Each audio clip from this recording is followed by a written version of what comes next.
신앙생활을 하다 보면 누구나 한두 번쯤은 영적인 침체기에 빠집니다. 우리가 흔히 하는 말로 슬럼프에 빠진다고 하죠. 때로는 우울하고 아무것도 하고 싶지가 않고 성경을 읽고 싶은 의욕도 없고 기도를 할 만한 힘도 없을 정도로 허탈하고 맥이 빠지는 그런 경우도 있습니다. 물론 정상적이고 건강한 그리스도인의 생활은 아닙니다. 그러나 우리가 사람이다 보니까 이런 침체의 늪에 종종 빠지곤 합니다. 그 자체가 잘못이라기보다는 그 가운데 머물러 있는 것이 잘못입니다. 빨리 극복하고 빠져나와야 합니다. 수많은 믿음의 선배들도 우리가 겪는 것과 거의 비슷한 어려움을 겪었습니다. 아브라함도 그랬고 다윗도 그랬고 오늘 우리가 본문 말씀을 통해서 살펴본 엘리야도 그랬습니다. 구약시대에 가장 크게 하나님께 쓰임을 받고 큰 능력을 베푼 사람이 엘리야 대언자입니다. 열왕기상 17장 1절에서는 엘리야에 대한 소개가 나옵니다. 그는 길르앗 거주민이었습니다. 디셉 사람이라고 표현되어 있고 부모가 누군지에 대해서는 전혀 언급이 없습니다. 다만 그는 주 이스라엘의 하나님 앞에서 서서 섬기는 자다, 그렇게 표현되어 있습니다. 구약시대 대언자 시대를 대표하는 인물이 바로 이 엘리야입니다. 침례자 요한이 등장해서 예수님의 앞에 가서 길을 예비하면서 말씀을 선포할 때 사람들은 다 그가 마지막 때에 나타날 엘리야가 아닌가 그렇게 생각할 정도였습니다.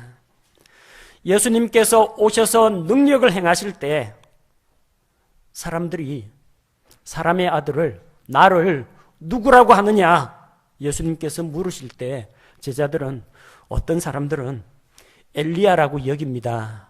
그렇게 말할 정도로 엘리야는 이스라엘 사람들에게는 널리 알려진 위대한 대언자였습니다.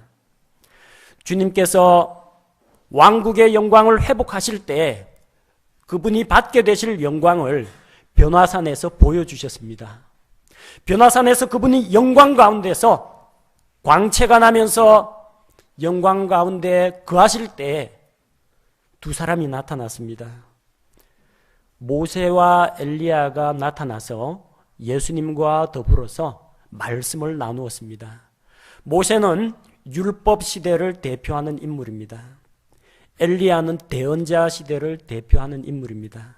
이제 율법의 시대와 대언자의 시대가 가고 하나님의 은혜의 시대, 예수 그리스도의 은혜의 복음의 시대, 이제 그 시대가 열린다는 것을 이제 함께 이야기하는 겁니다. 훌륭한 대언자였습니다. 하나님의 능력을 힘입어서 일했던 주의 사역자입니다. 북이스라엘 왕국이 아합과 이세벨의 우상숭배로 타락하고 영적으로 오염되고 백성들이 도탄에 빠졌을 때 그 앞에 당당히 나서서 그들의 우상숭배에 대해서 지적하고 책망하고 하나님의 말씀으로 권면하던 대언자가 바로 엘리야 대언자입니다. 그가 하나님 앞에서 비가 오지 않기를 기도하면은 3년 반 동안 땅에 비와 이슬이 내리지 않았습니다. 그가 하나님 앞에 다시 간절히 매달리면서 기도할 때 하나님께서 비를 내려주셨습니다. 비가 오지 않아 기근이 들었을 때 이스라엘 땅에 거하지 못하고 저기 시돈 땅에 있는 사르밧 지방으로 가서 한 과부의 집에서 머물면서 거기서 먹고 지낼 때 하나님께서는 엘리야를 통하여 하나님 자신의 능력을 나타내 보여주셨습니다. 그 집에 기근이 끝날 때까지 밀가루와 기름이 떨어지지 않는 그런 기적을 보여주었습니다. 그 집에 아이가 죽었을 때, 갑작스레 죽었을 때 죽은 자를 다시 일으키는 기적을 나타내기도 했습니다. 하나님의 놀라우신 능력입니다. 그런데 하나님께서 엘리야를 사용하셔서 그 능력을 드러내셨습니다. 갈멜산에서 바알의 대언자 450명, 작은 숲의 대언자 400명, 850명과 영적으로 대결을 해서 누가 진짜 참 하나님이시냐, 불로 응답하시는 그분이 참 하나님이시다. 서로 대결을 벌였습니다.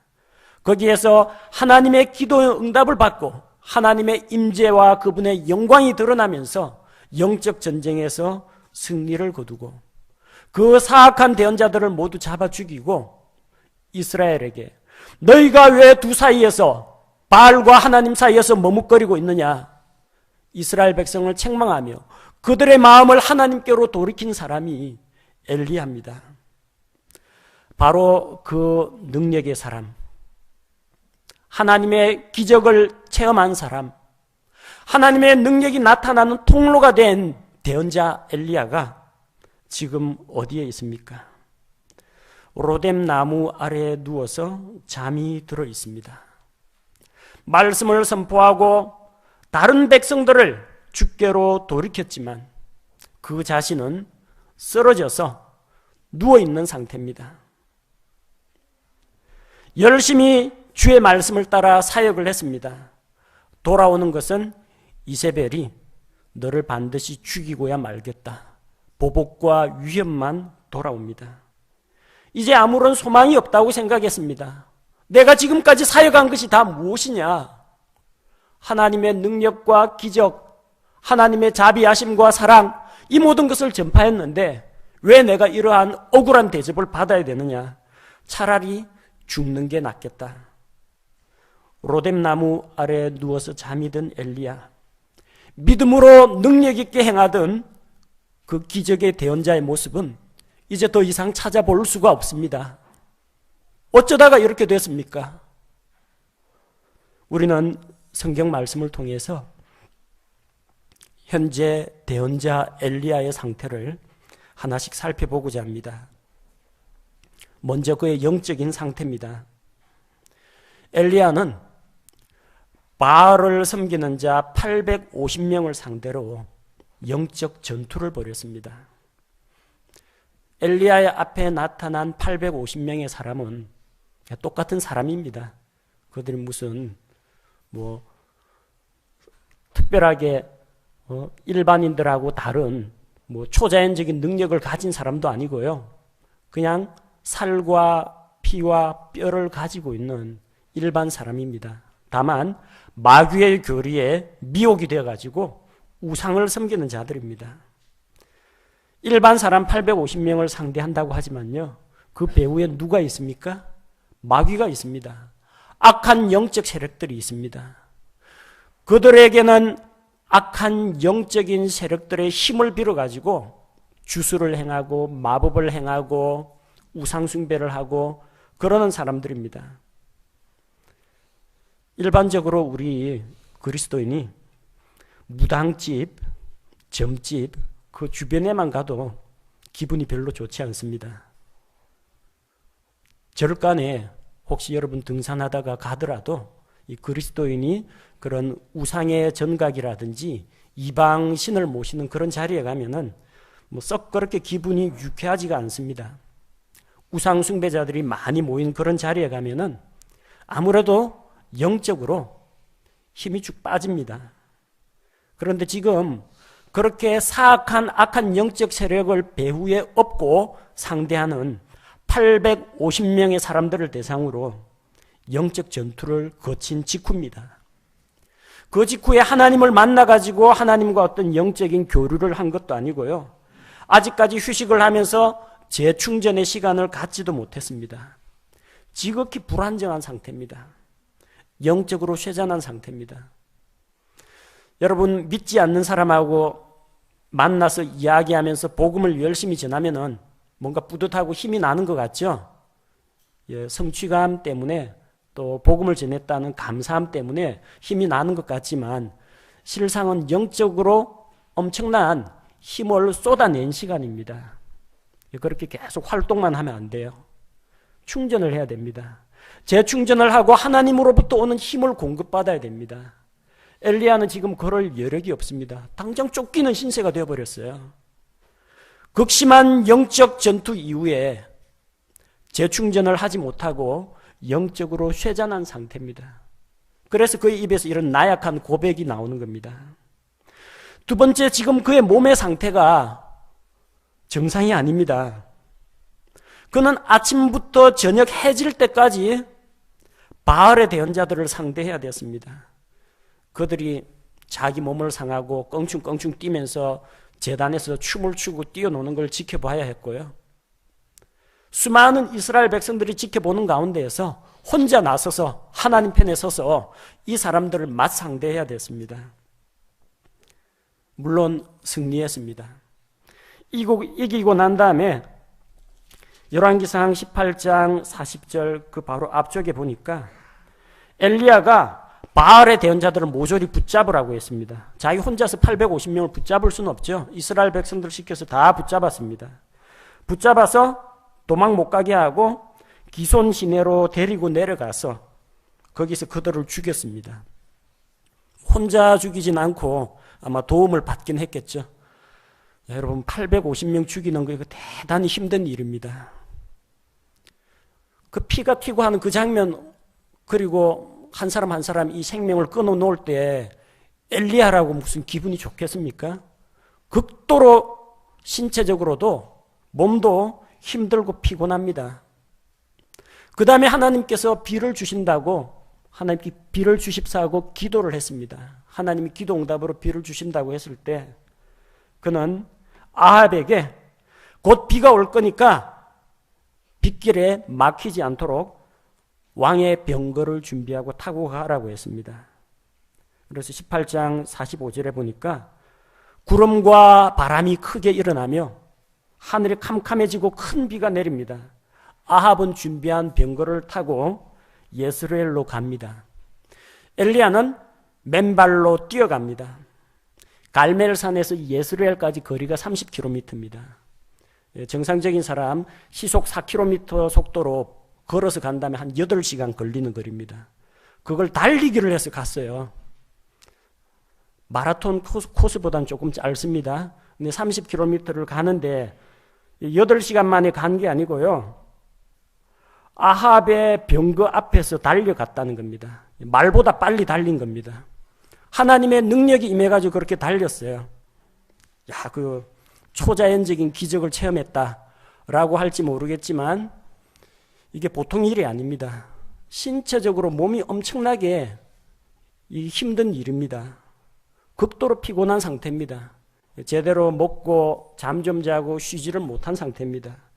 그 상태에서 19장 1절에서 이세벨이 잡히면 가만 안 둔다, 죽이겠다고 벼르고 있는 겁니다. 몸이 괴롭습니다.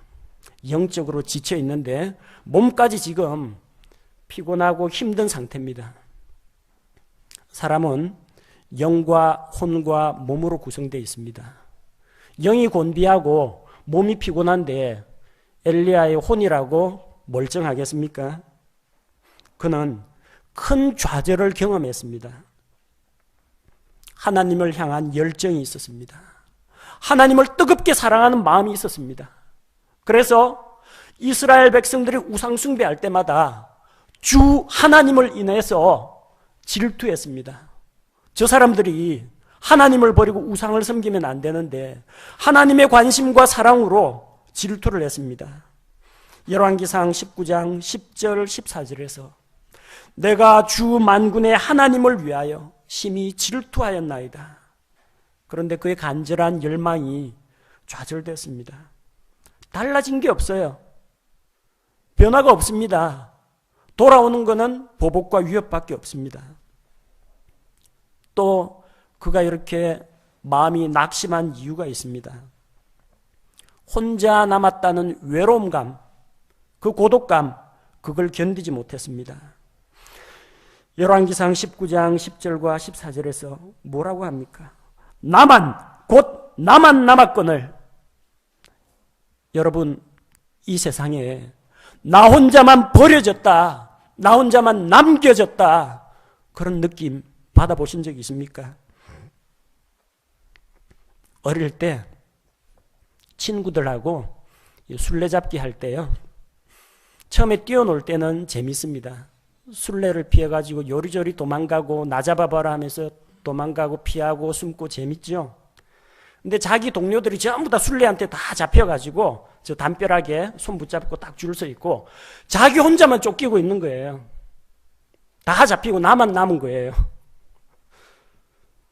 나만 노리지 말고 좀 다른 사람 좀 잡으러 갔으면 좋겠는데 표적은 나 하나입니다. 그 쫓길 때 그런 기분 아십니까? 다 붙잡히고 나만 남았다. 그런 절망감. 신앙생활을 하는데 가족들이 하나님을 믿지 않아요. 나만 홀로 남아가지고 외롭게 신앙생활하는 그런 시절 경험해 보셨습니까? 저는 불신 가정에서 신앙생활 처음 시작하면서 그런 외로움이 어떤 건지 겪어보았습니다. 우리 성도들 가운데도 있을 겁니다. 부모님이 믿지 않는다든지 남편이 믿음 생활을 하지 않는다든지 또한 아내가 아직까지 구원을 받지 못했다든지 혹은 자기 자녀들이 주님을 아직 모르고 영원한 생명을 얻지 못했다든지 그때 얼마나 막막하고 절망감이 들겠습니까? 나 혼자구나. 외롭게 고군분투하면서 신앙생활할 때 그 절망감과 고독감 엘리야가 이미 경험했습니다. 엘리야의 그 혼은 낙심한 상태입니다. 주님을 위해서 정말 열심히 일했는데 남은 게 없습니다. 자기 사역이 실패했다는 그런 생각에서 낙심했습니다. 850명의 바알 대언자들 맞상대해가지고 모든 이스라엘 백성이 보는 앞에서 당당히 겨루어서 불로 응답하시는 하나님의 영광과 임재를 보여주었습니다. 백성들의 마음이 일순간 돌아섰습니다. 그 다음 어떻습니까? 별 달라진 바가 없습니다. 자기가 이세벨에게 잡혀 죽게 되었는데도 누구 하나 엘리야를 변호하거나 도와주려고 하지 않습니다. 하나님께서 3년 반 동안의 가뭄을 끝내고 큰 비를 주셨습니다. 이제 하나님께 돌아와야 되지 않습니까? 3년 반 동안의 그런 고난도 겪었고 이제 하나님 주시는 복된 단비를 맛보았으면 뭔가 변화가 있어야 하지 않습니까? 백성들이 별 변화가 없어요. 3년 반 동안의 가뭄을 통해 심판을 하시고 심판을 풀고 비를 내려줬는데 변화는 없습니다. 아합이 분명히 보았습니다. 이세벨도 분명히 전해 들었습니다. 바알은 결코 불도 내리지 못하고 비도 내리지 못하는 아무것도 아닌 사람이 만들어낸 엉터리 가짜신이라는 거 다 드러났습니다. 오직 주 하나님, 이스라엘의 하나님, 그분만이 진짜 하나님이라는 것을 왕과 왕비 앞에 보여주었습니다. 그런데 아합은 돌아가서 이세벨에게 일러 바칩니다. 엘리야가 어떻게 바알의 대언자들을 죽였는지 다 고자질에 바칩니다. 그리고 돌아오는 것이 무엇입니까? 생명의 위협입니다. 생명의 위협을 받아서 엘리야는 크게 두려워합니다. 이세벨이 자기를 죽이려고 하자 850명 앞에서도 조금도 굴하지 않던 그 담대한 엘리야가 목숨을 건지기 위해서 도망을 칩니다. 지금 엘리야의 상태가 어떻습니까? 영적으로 곤비한 상태입니다. 몸은 만신창이가 되어가지고 피곤합니다. 그의 혼은 낙심과 좌절과 두려움 가운데에서 마음의 평안을 찾지 못하고 있는 상태입니다. 그냥 빨리 죽었으면 좋겠다. 그런 생각밖에 없습니다. 여러분, 빨리 죽어서 하늘나라 갔으면 좋겠다. 종종 그런 분들 만납니다. 정말로 하늘에 있는 그 영광과 주님과 맞대면하는 그 기쁨을 맛보기 위해서 그런 거라면은 찬성합니다. 그런데 그게 아니고 인생살이 너무 살기 힘들고 지치고 피곤해서 도피처로서 죽었으면 좋겠다. 그런 분들은 제가 결사 반대합니다. 천국과에 대한 소망, 부활에 대한 소망 갖는 거 필요합니다. 저도 빨리 주님 오시고 빨리 갔으면 좋겠다 그런 생각합니다. 그러나 엘리야와 같이 이 세상이 너무나 살기 힘들고 피곤해가지고 그냥 자포자기하는 심정으로 빨리 죽었으면 좋겠다 이러는 거라면은 반대합니다. 그 자리는 위험한 자리입니다. 침체의 늪입니다. 거기서 빨리 빠져나와야 합니다. 성경에는 엘리야 말고 이런 경험을 했던 사람들이 또 있습니다. 모세가 그랬습니다. 이집트에서 하나님의 능력을 힘입어서 이스라엘 백성들을 데리고 나왔습니다. 이제 광야를 거쳐서 약속의 땅으로 진군, 행진해 나갑니다. 근데 광야 생활이 만만치가 않습니다.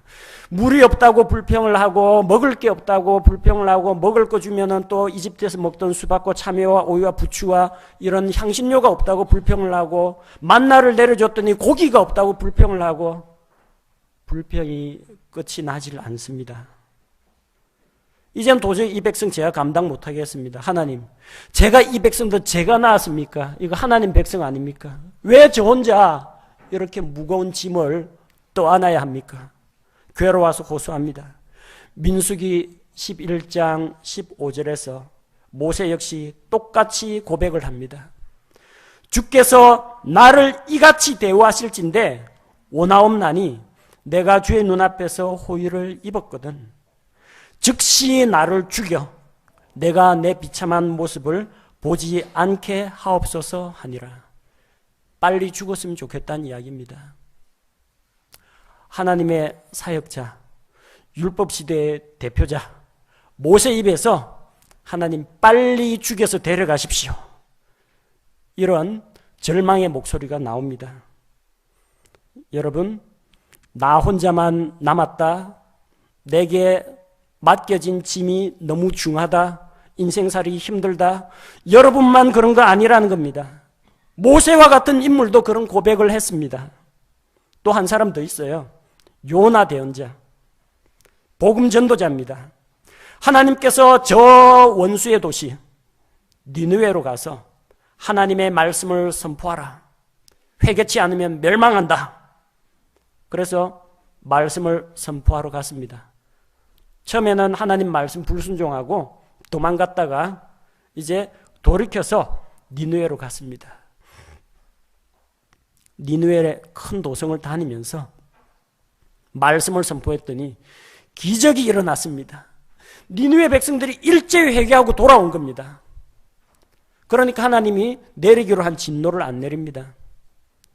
이스라엘과 대적인 아수르, 아시리아의 수도 니느웨입니다. 유대인으로서 이스라엘 백성으로서 이 원수의 나라가 좀 망했으면 좋겠는데 하나님의 재앙으로 망했으면 좋겠는데 자기가 회개의 메시지를 전파하니까 이방인들이 지금 회개하고 하나님께 돌아오는 거예요. 그래서 하나님이 내리기로 한 재앙을 안 내리는 겁니다. 그게 또 마음이 상해가지고 낙심했습니다. 요나 4장 3절에 보니까 똑같은 이야기합니다. 오 주여, 그러므로 이제 간청하오니 내게서 내 생명을 취하소서. 사는 것보다 죽는 것이 내게 더 낫나이다 하니라. 모세도 그랬고 요나도 그랬고 오늘 엘리야가 똑같은 이야기합니다. 오 주여 족하오니 이제 내 생명을 취하시옵소서. 나는 내 조상들보다 낫지 아니하나이다. 죽겠다는 이야기 너무 쉽게 하지 마십시오. 여러분 모세와 같은 그런 처지 경험해 봤습니까? 200만 대군을 거느리고 이 말 안 듣는 200만을 거느리고 이 사람들 일일이 다스리고 이끌고 인도한다는 게 엄청난 스트레스입니다. 힘든 일입니다. 엘리야와 같이 그런 경험해 보셨습니까? 이 대적들과 영적 전투를 치르고 또한 이 정치 권력 아합과 이세벨이 죽이려고 하는 그 앞에서 목숨 걸고 살아남아야 하는 그런 상황에서 쫓기는 신세에서 이제 도망 다니기도 지쳤습니다. 하나님 빨리 좀 데려가십시오. 이런 고백을 하는 사람들이 있다는 겁니다. 그들의 처지는 이해합니다만 앞에서 말씀드렸듯이 이게 결코 건강한 모습, 건전한 고백이 아니라는 겁니다. 하나님께서 엘리야를 보고 계십니다. 지금까지 엘리야의 나면서 마지막 죽음을 맞이할 때까지, 죽지 않고 하늘로 올려갈 때까지 전 생애가 하나님 손바닥에 있습니다. 다 보입니다. 그가 고군분투하는 건 모르시겠습니까? 힘들어가지고 로뎀 나무 밑에 쓰러져 있는 건 모르시겠습니까? 모든 것을 아시는 하나님입니다. 하나님만이 침체의 늪에서 엘리야를 건져낼 수 있습니다.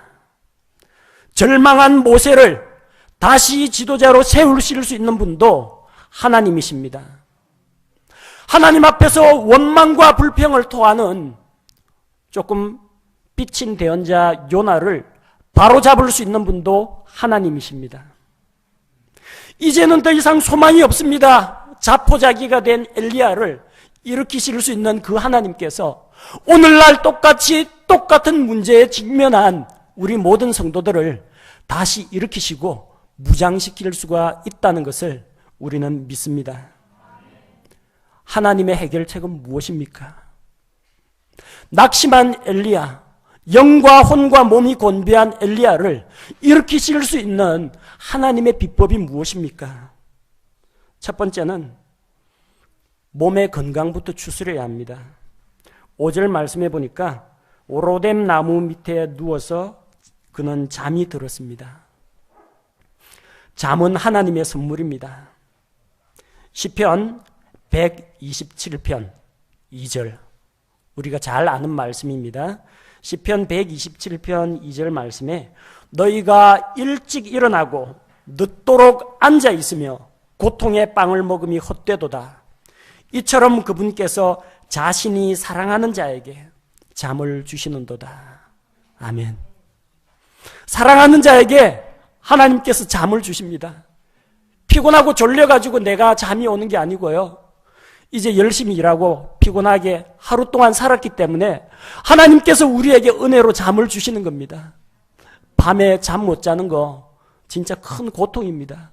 자고 싶은데 잘 시간은 넉넉한데 여러 가지 고민과 걱정 때문에 잠이 안 오는 그런 경험 해보셨습니까?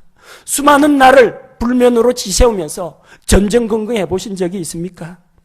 심지어 어떤 사람은 약물의 도움을 의지해서 억지로 잠을 청하는 사람도 있습니다.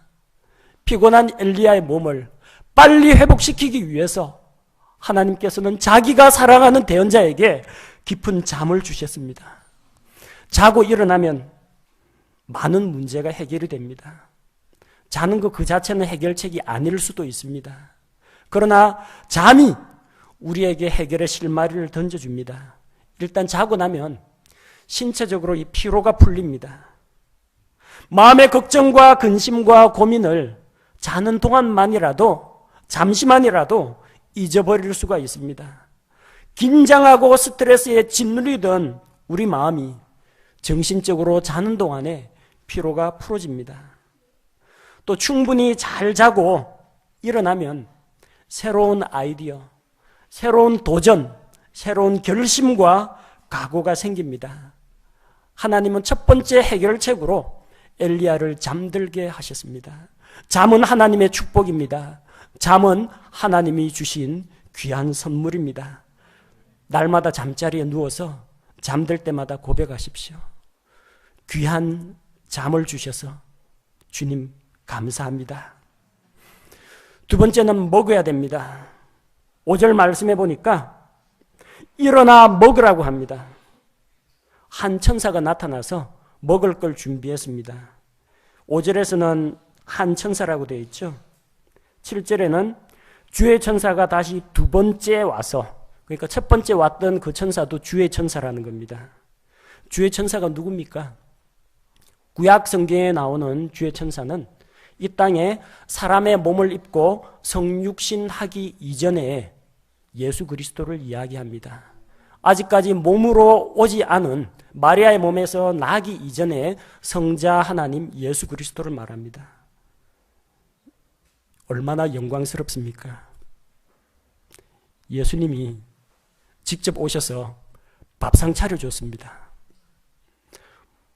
예수님 부활한 걸 보고도 물고기나 잡으러 가야 되겠다.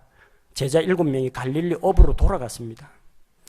부활하신 예수님께서 그들이 밤새 물고기 못 잡고 허탕치고 있을 때 숯불 피우고 빵과 물고기를 구워 놓고 아침 식사를 준비해 두셨습니다.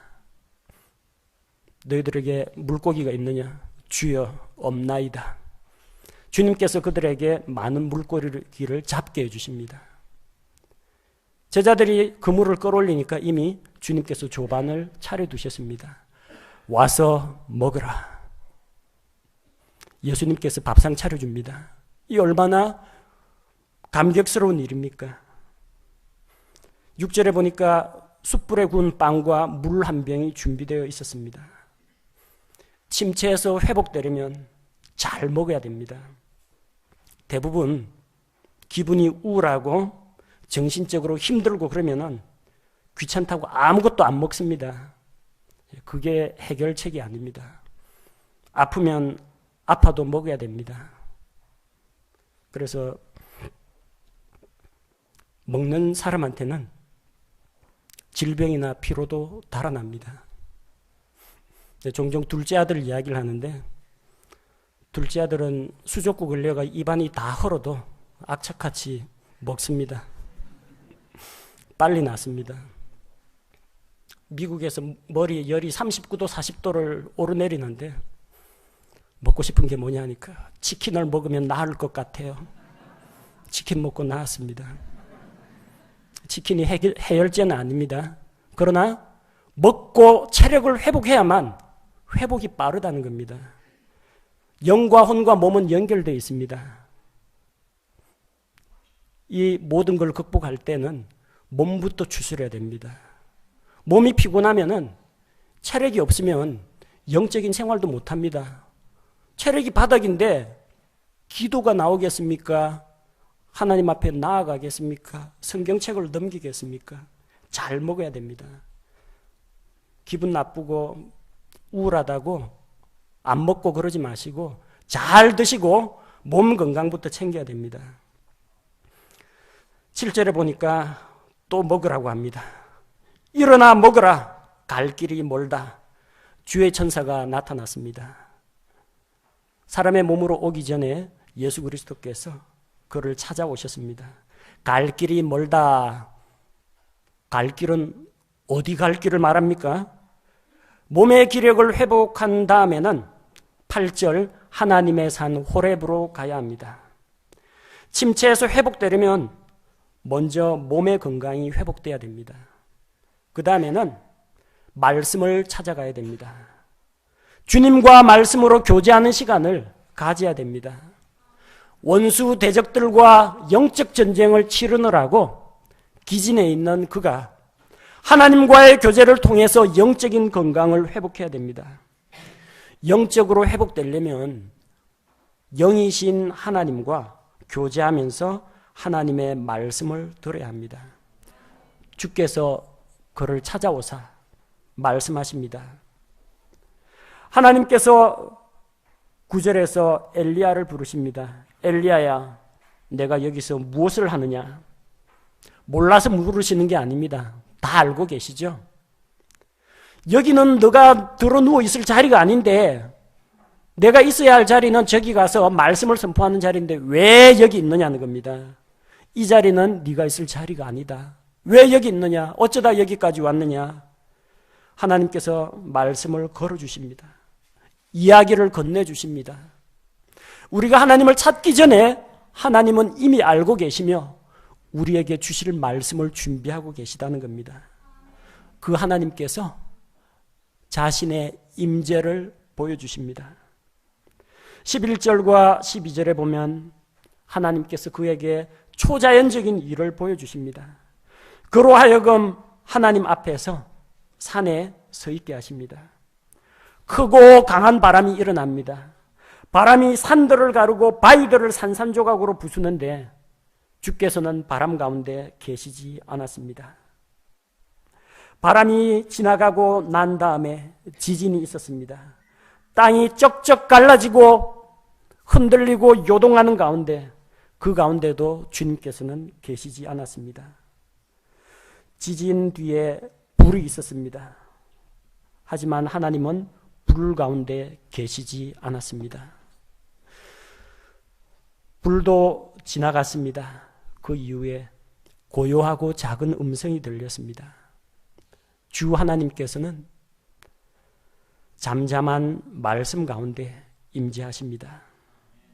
그동안 엘리야는 백성들 앞에서 초자연적인 기적을 행하면서 급하고 강한 바람처럼 지진처럼 불처럼 능력을 행했습니다. 그러나 그분의 진정한 능력은 하늘에서 불이 떨어지고 3년 반 만에 비가 내리는 그것만이 그분의 기적이 아닙니다. 조용한 말씀 가운데에서 말씀으로 엘리야를 회복시켜 주십니다. 13절에서 또 질문하십니다. 엘리야야, 내가 여기서 무엇을 하느냐? 엘리야에게 다시 그의 본분이 무엇인지, 하나님께 받은 사명이 무엇인지, 그의 신분이 무엇인지, 정체성이 무엇인지 일깨워 주시는 겁니다. 하나님과의 교제, 하나님의 임재를 경험하면서 엘리야는 영적으로 채워졌습니다. 그의 몸의 건강을, 기력을 회복시키시고 주님과의 교제를 통해서 이제 그 영적인 피로를 채우시고 이제 그의 혼의 건강을 돌보아 주실 때입니다. 15절에서 17절 너무나 많은 일들과 막중한 사명감과 스트레스로 힘들어하는 엘리야에게서 하나님께서 무거운 짐들을 덜어주십니다. 엘리야가 혼자 떠안고 있는 그런 짐들을 주님 앞에서 내려놓게 하시고 짐들을 나누어 맡기십니다. 여러분, 교회를 위해서 헌신하고 봉사하고 성도들을 섬기느라고 애 많이 쓰시고 또 자원해서 일하시는 분들 언제나 감사를 드립니다. 그러나 그게 너무나 무거운 짐이 돼가지고 여러분들을 짓누를 때는 좀 내려놓으셔야 됩니다. 또 다른 분하고 나누어 맡으셔야 됩니다.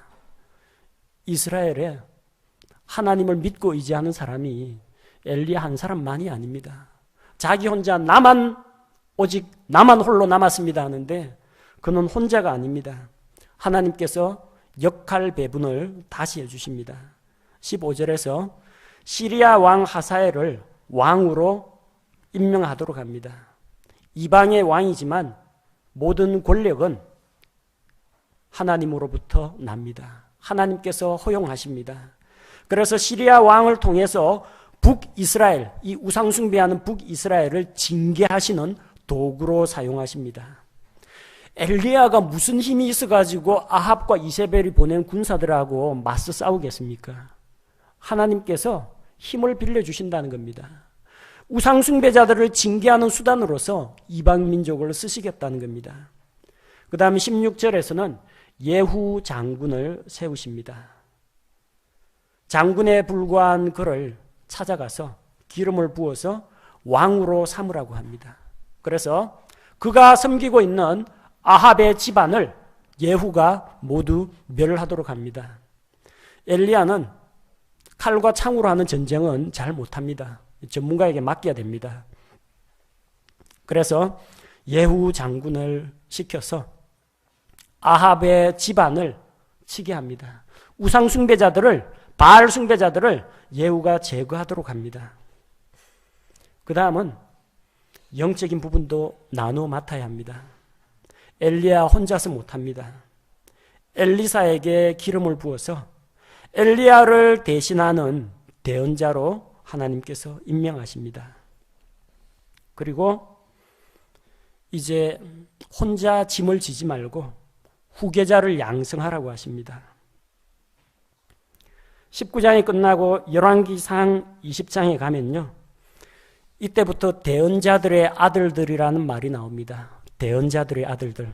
대언자가 결혼해가지고 아들 낳았나 보다, 그 이야기가 아니고요, 누구누구의 아들, 나는 뭐 정의의 아들 뭐 이렇게 이야기할 때처럼 아들들이란 말은 똑같은 사람이라는 걸 이야기할 때 아들들이라고 합니다. 대언자들의 아들들이란 말은 이제 엘리사로부터 하나님의 말씀을 배우고 사람들에게 말씀을 선포하는 이 대언자들을 모아서 대언자 학교, 요즘 말로 이제 신학교를 세웠다는 이야기입니다. 엘리사 당시에 이렇게 대언자들의 아들들이 함께 모여서 기숙하면서 말씀을 배우고 또 서로 가르치고 영적으로 성장하는 그런 학교가 있었던 것을 볼 수가 있습니다. 하나님께서는 나는 혼자다, 나만 홀로 남았다라고 이야기하는 엘리야에게 동력자를 붙여주십니다. 목회자 혼자서 이 교회를 다 맡을 수가 없습니다. 여러 집사님들이 도와줘야 됩니다. 집사님 5명 가지고는 부족합니다. 모든 성도들이 자발적으로 나서서 함께 동력을 해줘야 합니다. 하나님께서는 엘리야에게 너는 혼자가 아니란다, 같은 믿음을 가진 동료들이 있다는 것을 보여주십니다. 18절에서 하나님께서는 믿음의 동력자들을 보여주십니다. 원래 열왕기상 18장 4절에서는 이 오바댜라는 이 아합의 신하가 있는데, 오바댜는 아합으로부터 핍박을 받는 대언자들 100명을 몰래 동굴 속에 숨겨가지고 먹을 것과 마실 것을 주면서 보호해 왔습니다. 그래서 오바댜 생각에는 이스라엘에 엘리야 말고 100명은 남았다라고 생각했습니다. 그런데 오늘 열왕기상 19장 18절 말씀에 보니까 그러나 내가 나를 위하여 이스라엘 안에 7,000명을 남겨두었나니 곧 바알에게 절하지 아니한 모든 무릎과 바알에게 입맞추지 아니한 모든 입이니라 하시니라. 7,000명이 남았습니다. 하나님의 은혜입니다. 하나님께서 동력자를 붙여주십니다. 엘리야가 낙심하고 좌절했던 이유가 무엇입니까? 열심히 사역했는데 이스라엘 백성이 변화가 없다. 회개하고 하나님께로 돌아온 사람이 없다. 나만 홀로 남아가지고 쫓겨다닌다. 자기 사역에 대한 이런 낙심, 변화가 더딘 이스라엘 백성들에 대한 안타까운 마음들, 이게 마음의 짐이고 병이 되었던 겁니다. 하나님께서 그 마음의 상처를 씻어주었습니다. 그의 혼을 억누르고 있던 답답한 짐들이 이제는 벗어졌습니다. 하나님께서 그를 침체의 늪에서 건져주셨습니다. 먼저 몸의 건강을 회복시켜 주시고 말씀의 교제를 통해서 하나님께서 영적으로 채워주시고 믿음을 같이 하는 성도들, 동력자들을 통해서 그의 혼을 기쁘고 즐겁게 하셨습니다. 그 하나님께서 오늘도 살아계셔서 낙심하고 실망하고 침체의 늪에 빠진 우리들에게 똑같은 처방을 주십니다. 여러분을 짓누르고 침체에 빠지게 하는 고달픈 문제들이 있습니까? 영적인 전쟁에 시달리다가 영적으로 쇠약해진 분들이 있습니까? 정신적인 스트레스, 마음의 염려, 실망과 좌절, 외롭다는 그런 생각, 이런 것 때문에 낙심하고 좌절한 혼들이 있습니까?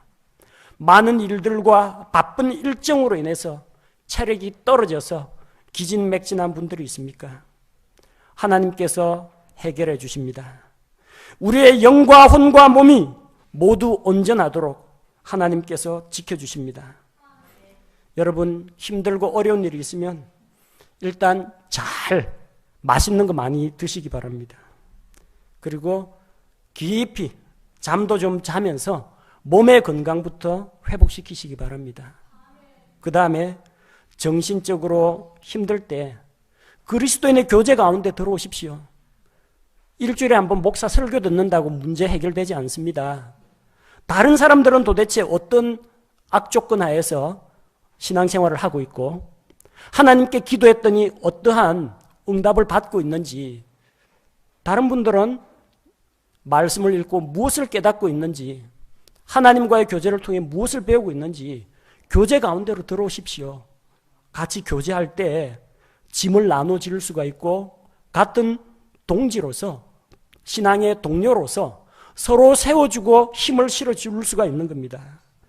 그리고 무엇보다도 영적인 건강을 위해서 영이신 하나님 앞에 나와서 예배하고 경배하면서 말씀을 통해서 그분과 교제를 나눠야 합니다.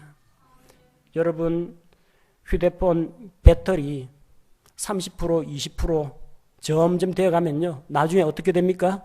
조금 있으면은 전원 나갑니다. 안 켜집니다. 어떻게 하면 됩니까? 콘센트 연결해가지고 충전해야 됩니다. 충전해서 배터리 쫙 100%까지 차면요. 화면도 다시 밝아지고 쓰는 기능 다 쓸 수 있습니다. 하나님 앞에서 우리는 영원한 생명을 받았기 때문에 죽진 않습니다. 죽고 멸망하진 않습니다. 그러나 체력이 떨어지고 힘이 빠질 수는 있습니다. 그때 하나님에게 콘센트 충전기 연결해가지고 하나님으로부터 에너지를 공급받으시기 바랍니다. 바람과 같이 지진과 같이 불과 같이 초자연적인 능력을 행하는 용한 은사 받은 사람이 있다. 그거 찾아가지 마십시오. 하나님은 그런 데서 역사하지 않습니다. 작고 고요한 음성 가운데 기록된 성경 말씀 가운데 하나님께서 말씀을 통해서 엘리야를 소생시킨 것처럼 말씀을 통해서 우리에게 영적인 에너지를 충전시켜 주실 것입니다. 하나님께서는 우리가 침체의 늪에 빠져 있는 것을 원치 않으십니다. 영과 혼과 몸이 아울러 보존되기를 주께서는 간절히 원하고 계십니다.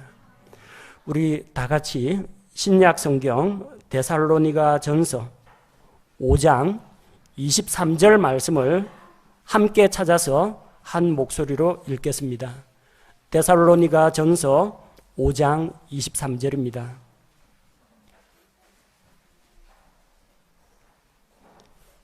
신약 성경 데살로니가 전서 5장 23절. 다 찾으셨으면 한 목소리로 함께 읽겠습니다. 시작. 평강의 바로 그 하나님께서 너희를 온전하게 거룩히 구별하시기를 원하노라.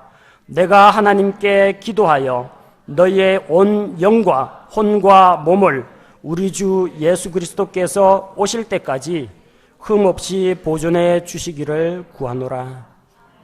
이런 하나님의 은혜가 이 자리에 함께한 또 이 말씀을 듣는 모든 성도들과 함께 하시기를 원합니다. 제가 기도하겠습니다.